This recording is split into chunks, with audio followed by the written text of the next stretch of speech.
1 an et demi pour que, par force interposée rwandaise et ougandaise, les Américains organisent une intervention armée en République démocratique du Congo. Car il ne faut pas être dupe, deux petits pays comme le Rwanda et l'Ouganda ne pouvaient pas faire la guerre au Grand Congo sans l'aide financière, militaire et diplomatique des États-Unis d'Amérique. Et pourquoi? Parce que les Américains trouvaient que le rang d'Israël Kabila gênait et qu'il fallait le de la carte et mettre un régime qui était beaucoup plus docile à Laurent Kabila. Je crois qu'aujourd'hui, je vois que les autorités congolaises maintiennent cette orientation de vouloir un développement économique sud-sud aux dépens de grandes pressions diplomatiques. Et je crois qu'on doit souligner le rôle positif joué par le président Joseph Kabila de maintenir fermement cette orientation d'un développement économique sud-sud avec beaucoup moins de conditions politiques. Vous savez, quand les puissances occidentales viennent prêter de l'argent à un pays tiers-monde, qu'est-ce qu'ils disent? Ils ne disent pas, tiens, prends l'argent, rembourse-moi les intérêts, dans 5 ans on se retrouve. Non, non.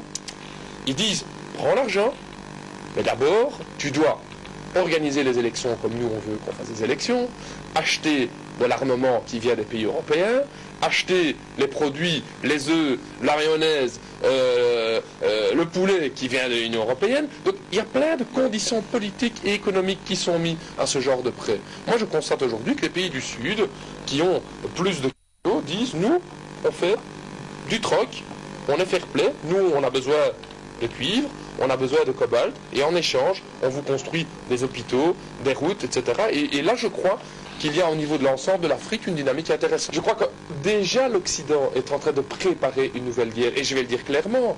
Je pense que les États-Unis d'Amérique, leur but stratégique, c'est quoi? C'est de contrôler la Chine. De contrôler la Chine, de contrôler l'Asie. Et donc, quelles sont les voies d'approvisionnement en pétrole qui approvisionne la Chine en pétrole? Vous allez voir qu'on passe par l'Afghanistan. Tiens, juste un endroit où les Américains font la guerre. Donc, les Chinois avaient des contrats avec la Libye. Tiens, justement où les Américains font la guerre. Donc on voit que les Américains sont en train de construire des bases pour encercler la Chine. Pourquoi? Parce que les Américains, je vais vous le dire, ne supportent pas que des pays deviennent plus forts qu'eux. Et vous savez pourquoi? Parce que les Américains, ils dépendent du dollar. Ici, à Kinshasa, c'est le dollar qui est une monnaie réelle. Or, le dollar, les Américains, ils sont en faillite. Les États-Unis d'Amérique sont en faillite. Ils ont des dettes qu'ils ne savent plus rembourser. Quand vous et moi, nous sommes en faillite, qu'est-ce qui se passe? Plus personne ne nous prête de l'argent. Eh bien, les Américains, il y a plein de grandes institutions qui leur prêtent de l'argent parce que le dollar est roi. Le jour où d'autres monnaies viennent remplacer le dollar, qu'est-ce qui va se passer? Les États-Unis d'Amérique vont s'écrouler comme un vulgaire château de cartes. Pourquoi est-ce que les Occidentaux vont se plaindre auprès des autorités congolaises d'avoir signé des contrats chinois alors qu'il y a encore des milliers de kilomètres de route à construire? Si les Chinois construisent quelques milliers de kilomètres de route, que les Belges, que les Américains en construisent aussi. Non, ce qu'ils veulent, les Américains, ce que veulent les Européens, c'est casser les contrats chinois. Donc c'est une guerre, c'est une guerre. Non, mais papa, mais pourquoi on casse les terres? René Ngangou, vraiment, je vous en supplie. René Ngangou, le quoi, il va le peuple sur le Kakiawate. Salabiso, c'est une guerre. Dans le camp de contrat chinois, sachez que c'est une guerre, c'est une guerre. Phrase Waneyo Kana René Ngangou. Vraiment, je vous en supplie, René Ngangou, les hommes longoy, besoin de Salabiso et les Mao. Besoin de la téléspectateur, Bayo Kango et Bandeliti Souka. René Ngangou, calme-toi, Nayoki Kuno, Tomboke, Oebi. Banani bakamera wana bazape na batu na bango bisika nyoso te tosala kakeba tosala kakeba tozongela lisusu elema oyo. Voilà. Les Congolais doivent apprendre à avoir confiance en eux-mêmes.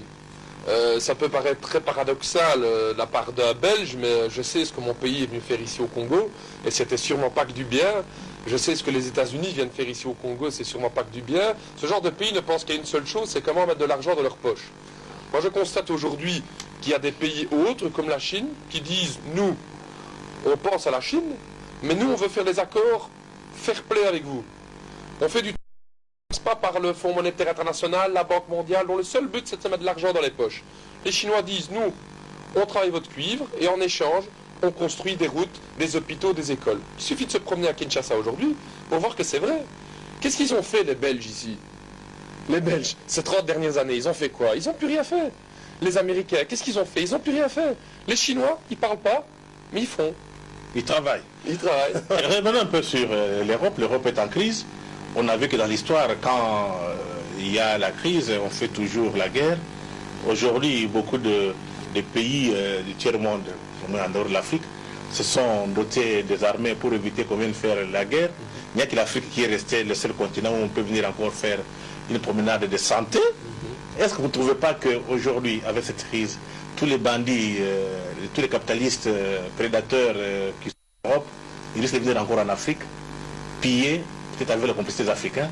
Si les Africains ne sont pas complices, peut-être d'imposer une nouvelle néocolonialisation. Si, je crois que manifestement, vous avez tout à fait raison. On voit qu'on a une opération d'une réorganisation, comme vous dites bien, dans l'ensemble.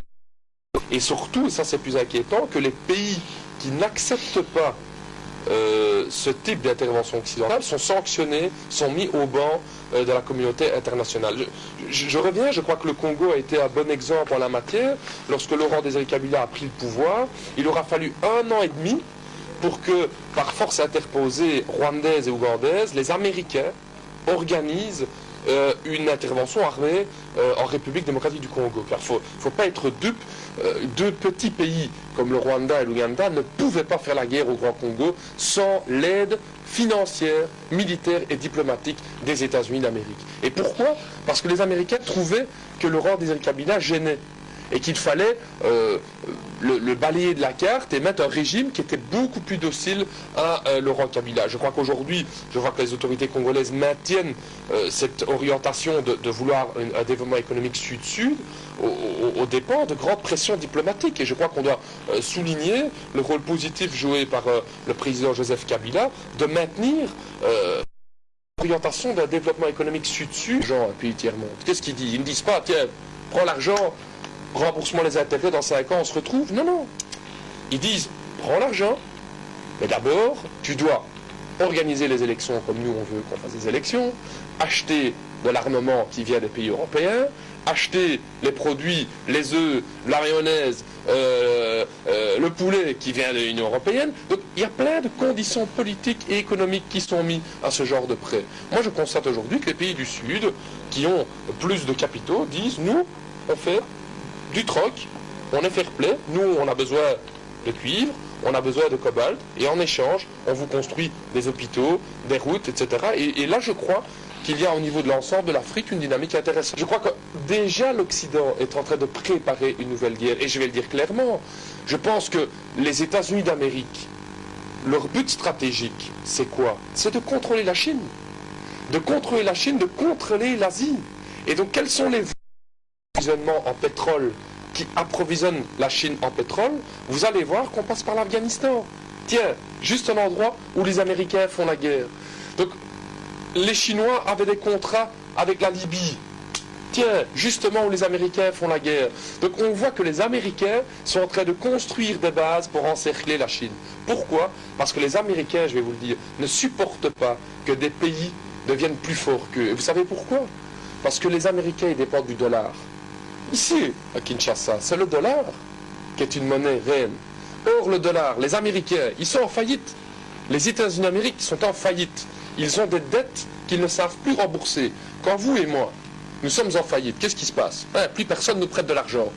Eh bien, les Américains, il y a plein de grandes institutions qui leur prêtent de l'argent parce que le dollar est roi. Le jour où d'autres monnaies viennent remplacer le dollar, qu'est-ce qui va se passer? Les États-Unis d'Amérique vont s'écrouler comme un vulgaire château de cartes. Pourquoi est-ce que les Occidentaux se plaindre auprès des autorités congolaises d'avoir signé des contrats chinois alors qu'il y a encore des milliers de kilomètres de routes à construire? Si les Chinois construisent quelques milliers de kilomètres de routes, que les Belges, que les Américains en construisent aussi. Non, ce qu'ils veulent, les Américains, ce que veulent les Européens, c'est casser les contrats chinois. Donc c'est une guerre, c'est une guerre. Peuple congolais.